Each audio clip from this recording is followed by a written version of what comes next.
At 25, some of my friends were still sleeping until noon, still posting photos for trips they didn't pay for, still figuring out what to order for lunch. And me, I was already standing in a hospital hallway with $15 in my pocket and a baby on the way. Nobody prepares you for that moment. Nobody tells you what it feels like when the world suddenly gets so much heavier. The only thing holding you together is the fact that you refuse to fall apart. This is my story, and I'm going to tell you all of it. Before I became a father, I was just a young photographer trying to survive. That sounds romantic, doesn't it?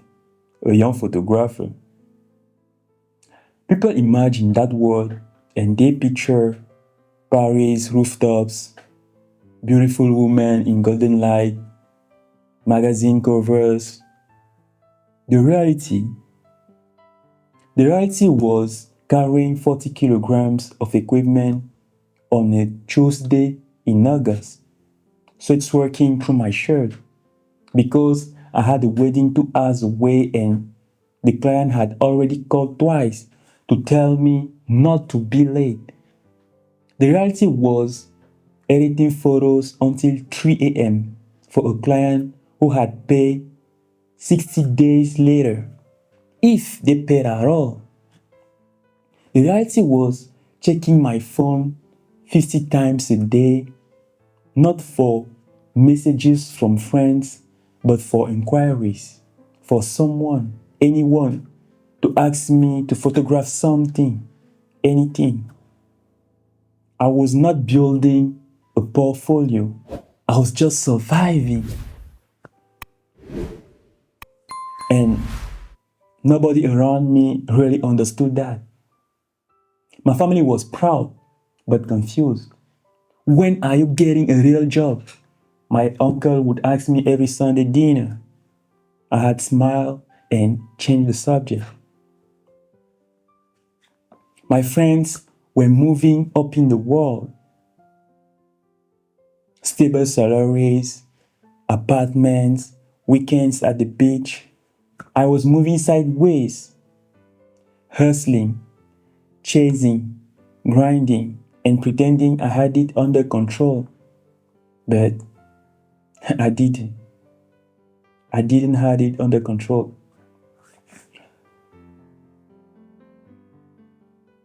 Some nights I had come home so exhausted. I couldn't even bring myself to eat. I just had to sit on the edge of my bed, look at my camera, and ask myself the same damn question. Is it worth it? And every night I had to go to bed without answering it. Because the truth was, I didn't know. I didn't know. I remember the exact second, not the minute, not the day, the exact second. She came out of the bathroom holding that test. She didn't say anything. She didn't have to. And I remember this strange, terrifying thing happened inside my chest. It was like the entire world compressed, like everything around me, the walls, the ceiling, the future, all moved 5 centimeters closer. My first thought was, I can't afford this. And my second thought immediately after was, I'm a terrible person for thinking that first. I sat down on the bathroom floor, just sat there. I think she expected me to say something beautiful, something reassuring, something a man is supposed to say in that moment. Instead, I said, give me a second.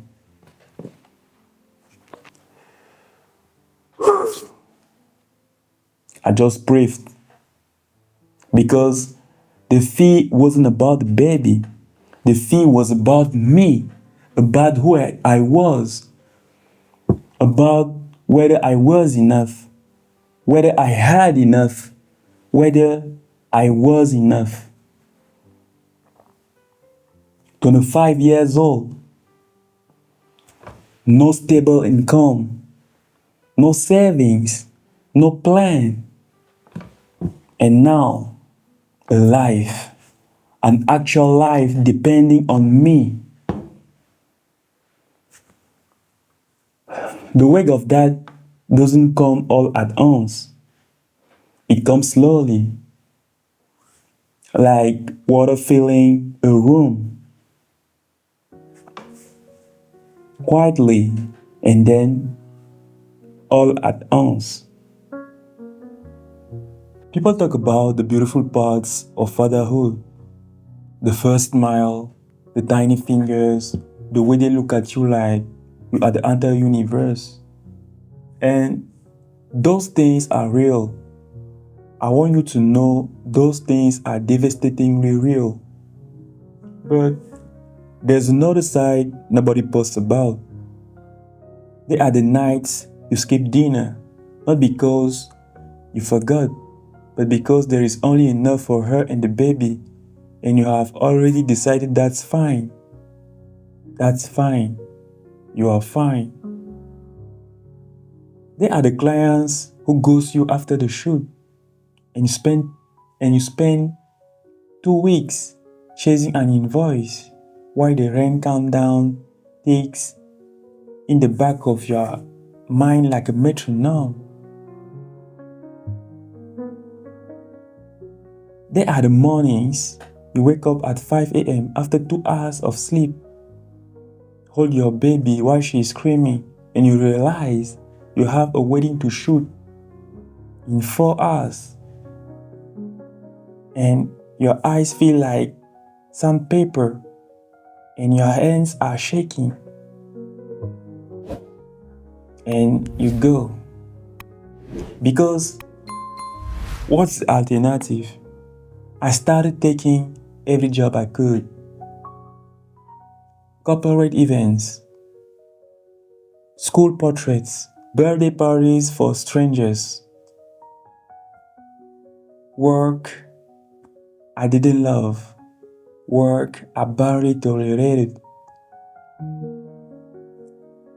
because he was coming or she was coming. And I had to be ready. I remember one evening I was editing photos in the dark, baby asleep in the next room. My partner came in and sat beside me and didn't say anything, just laying her head on my shoulder. I had to look away because I was so close to breaking, and I couldn't let her see that. She had enough to carry. I smiled and I kept editing.